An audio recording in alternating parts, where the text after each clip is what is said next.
Kisah hantu wanita di kosan. Sari adalah seorang mahasiswi semester 4 yang baru saja pindah ke kos barunya di daerah dekat kampus. Kos itu memiliki harga yang cukup murah untuk ukuran lokasi strategis seperti ini. Bangunannya memang agak tua, tapi pemiliknya bilang kalau semua kamar selalu terisi. Hari pertama pindah, semuanya terasa biasa saja. Kamar Sari cukup luas, dengan jendela besar yang menghadap ke halaman belakang. Tidak ada yang aneh, setidaknya sampai malam tiba. Malam pertama, Sari mulai merasa ada yang tidak beres.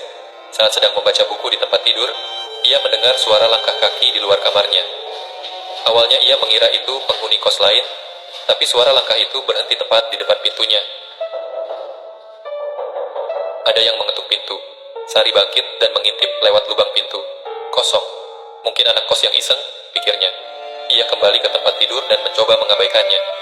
Namun, setiap malam, suara itu terus berulang. Ketukan di pintu, suara langkah di lorong, dan bahkan suara lirih seperti seseorang sedang menangis di kamar sebelah. Padahal, menurut pemilik kos, kamar sebelah sudah lama kosong.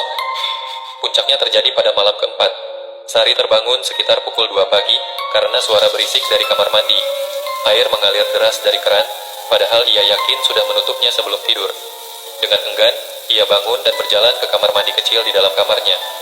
Saat ia memutar keran untuk mematikannya, ia melihat sesuatu di cermin. Seorang wanita dengan rambut panjang yang basah berdiri tepat di belakangnya. Sari membeku. Matanya menatap ke cermin, tak berani berbalik. Wanita itu mengenakan pakaian putih yang kusam, kulitnya pucat seperti mayat, dan matanya kosong tanpa ekspresi. Wanita itu tersenyum. Tiba-tiba, lampu kamar mandi berkedip-kedip, dan suara lirik terdengar di telinga Sari. Aku belum selesai. Aku belum selesai. Sari berteriak dan berlari keluar kamar mandi, nyaris tersandung. Ia buru-buru menyalakan lampu kamar, tapi lampunya malah padam.